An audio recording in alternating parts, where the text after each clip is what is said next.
don't think it's a good idea to give the Kansas City Chiefs billboard material no matter who you are. This team runs the AFC, they run the league. But if anybody is equipped and certified, Cool Joe. say that, it's Joe. mighty Joe Burrow. It's 3-1. He knocked him off in the AFC title. He does not lose big football games, whether it was the 2019 at LSU or it's been the last 2 years in the playoffs.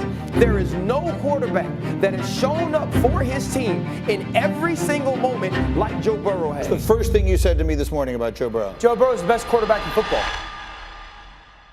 Amidst the buzz surrounding the surging Houston Texans, the strengthening Baltimore Ravens, and the dynasty team in Kansas City, the Cincinnati Bengals are becoming a forgotten contender in the AFC. Last season was a story of disappointment thanks to a season-ending wrist injury for Joe Burrow. But with him back in full health in 2024, people are sleeping on the only team to properly rival the Chiefs in the AFC over the recent years. And honestly, I really do think that the Bengals are one of the only teams that have the key to beating the Chiefs and not letting them win another conference title. And in today's video, we're going to go over the things that they have done and that they are going to do in the future to make sure that the Chiefs don't get that dynasty of the three-peat done this season.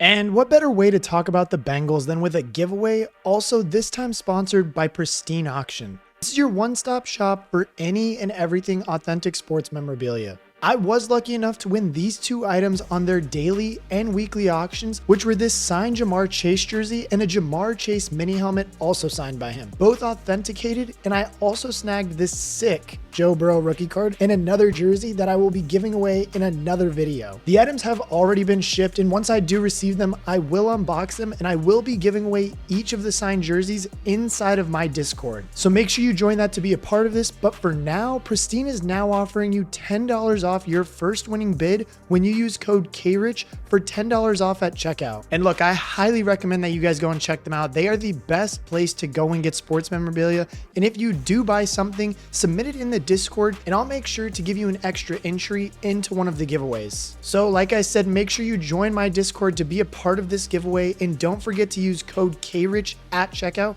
for $10 off your first win. Thank you for Pristine for sponsoring this video and allowing me to do this full time. And more importantly, thank you, the viewer, for watching this. But let's get back into the video. Now, the downside to having one of the best quarterbacks in the league is that it makes managing the roster a bit tricky at times. During the 2024 offseason, the Bengals have had to watch key contributors such as DJ Reader, Joe Mixon, and Tyler Boyd all head for the door. And I mean, this would all seem less ideal for a team that is inside of a Super Bowl window, but it's safe to say that they have done some things to manage these blows that they have taken this past offseason. By bringing in players such as Zach Moss via free agency and Chris Jenkins through the draft are just some of the ways that they've helped soften the blow. The combination of Moss and sophomore running back Chase Brown should be enough to support what should already be a pretty pass-happy offense, and Jenkins joins the team as a pro-ready defensive tackle who can go some ways towards filling the void left by Reader. But now, another upside of having one of the best quarterbacks in the league is that you hold an advantage over almost every other single team you play against. And because of having Joe Burrow, have a shot at winning every single game. And I know that's not exactly groundbreaking news for the Bengals, but it is some good news to be thinking about. Joe Burrow is one of the few players in the league who has a transcendent skill set that can elevate a team and turn them into a Super Bowl contender simply by just stepping onto the field. He is more than capable of making up for the slight decline in personnel that Cincinnati is having to deal with in 2024, and the rest of the AFC should still be very scared of him. Now, of course, he does have to actually be on the field for the Bengals to win games, or at least have that shot of winning every single game, which is something that he has struggled with over the recent years. 2 of his 4 seasons in the league have been impacted by injury, and he is yet to get a normal preseason under his belt. The buildup to his rookie year was impacted by COVID before a knee injury got in the way of his 2021 preseason. An emergency appendectomy got in the way of his 2022 preseason, and a calf injury got in the way of his 2023 preseason. And as we head towards the 2024 season, it does appear that Burrow may finally get a good run into the season, but it will not be without complications of some form. As we all remember, in week 11 of the 2023 season, Burrow tore his wrist ligament on a fairly inconspicuous touchdown pass. putting an early end to his season for the second time in 4 years. And look, obviously a torn ligament in the wrist of your throwing arm is potentially very concerning news for any quarterback. Not only did it rule out Burrow for the season, but concerns about the ability for him to throw a ball after recovery could be far more significant than people think. The ligament that he did tear is crucial for wrist stabilization, and even with successful recovery, patients may fail to regain full motion, strength, or even endurance in that hand. Research done by Dr. Michael Sun and Steve Shin looked at the impact of this injury on baseball players. They commented that while there are many different recovery options, none have proven to show universally favorable results, with them concluding that these injuries can be potentially career-threatening for baseball players. And now look, I know that throwing a baseball and throwing a football are two completely different things, but this kind of does raise a red flag and bring some concerns to Joe Burrow. And in a separate interview with a different doctor, the doctor basically said that this ligament that Joe Burrow did tear was the ACL, if you will, of the wrist and just hand area. The good news though is that the typical recovery time is 3 to 4 months, which aligns with Burrow's statement of expecting to be back on the field by mid-May. And that prediction did come true with OTA footage of Burrow throwing the ball, likely proving very comforting for fans. It is obviously far from ideal for Burrow to have suffered such a bad injury to such an important ligament, but he does at least seem to have recovered well. The Bengals will be firmly in the running for another AFC title. Zach Taylor commented that Burrow has been accurate in throwing with velocity, stating that he likes what he sees. He's been accurate, he's been on time, he's throwing with great velocity and power.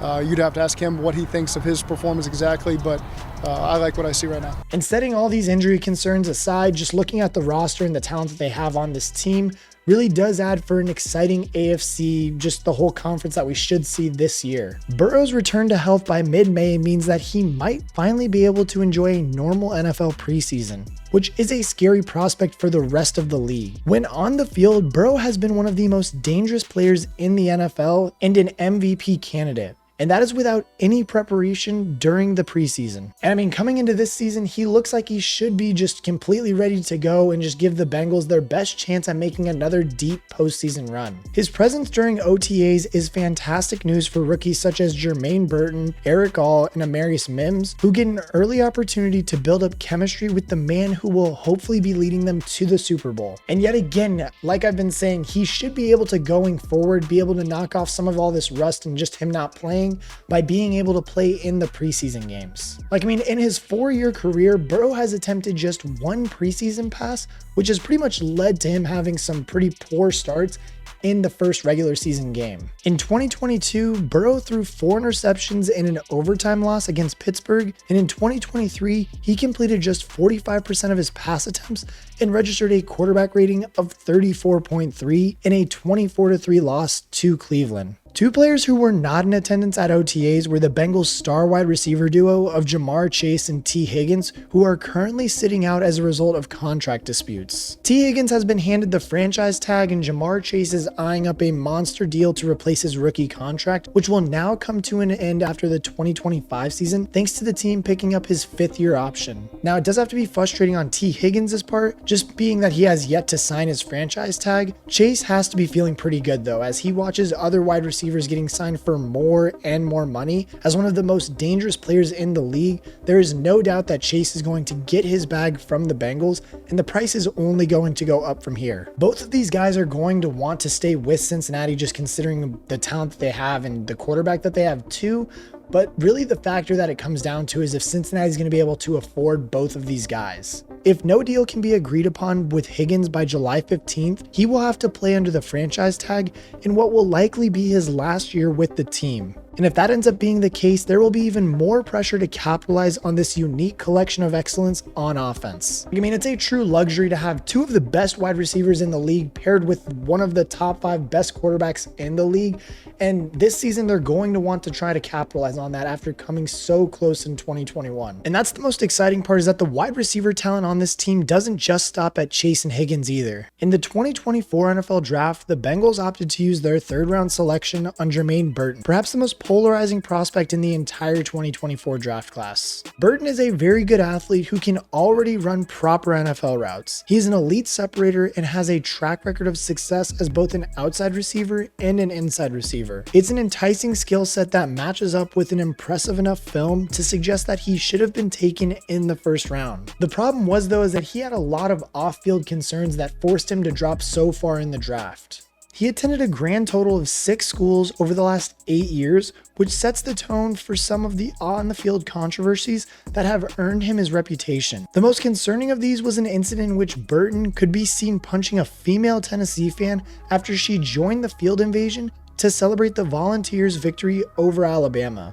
His character concerns were widely discussed as a reason for some teams taking him completely off of their board, but Cincinnati felt comfortable enough to make him a Bengal in the 3rd round. And I mean, if they can keep him out of trouble and just kind of coach him up, this kid should be able to show some of the talent and just be an even better receiver catching balls from Joe Burrow. With Chase posing a home run threat on every play, Higgins mossing players on the boundary, and Jermaine Burton chipping in as well, Burrow has everything he needs to put out an MVP season. The team has even managed to make improvements to the offensive line, which was much needed after another underwhelming performance from the unit in 2023. Orlando Brown was the big addition in 2023, and it is another top-notch tackle in Trent Brown who comes in to bolster the ranks in 2024. Brown had a PFF grade of 80.2 in 2023 and should be a significant upgrade over the departing Jonah Williams, who could only muster up a grade of 58.5. Brown will have to shift over to right tackle for the first time in his career, but he is an immediate solution to the problems Cincinnati has been struggling with for years at the position. And with Brown taking care of protecting Joe Burrow in the short term,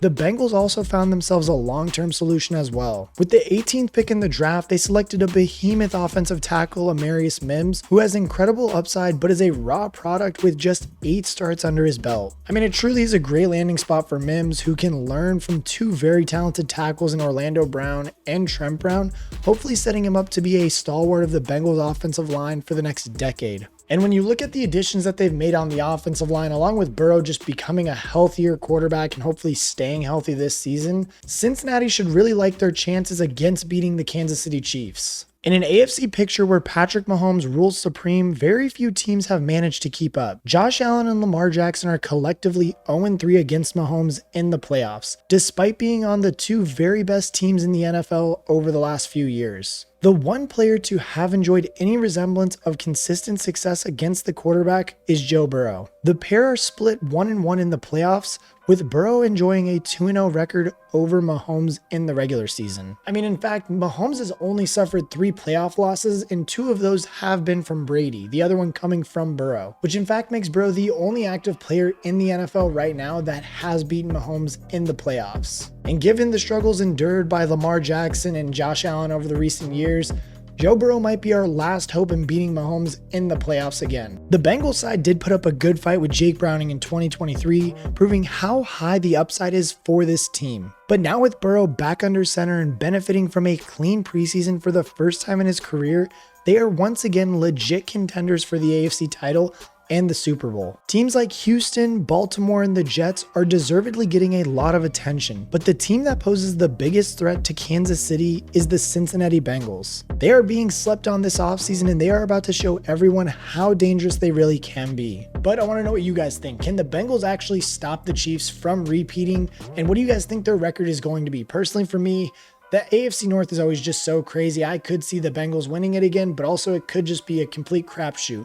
But if I had to say anything, I'd say that the Bengals are probably going to go 10-7. Again, hopefully Joe Burrow does stay healthy and can throw a football like he normally does. But let me know in the comment section what you guys think. And as always, I will catch you guys in the next one.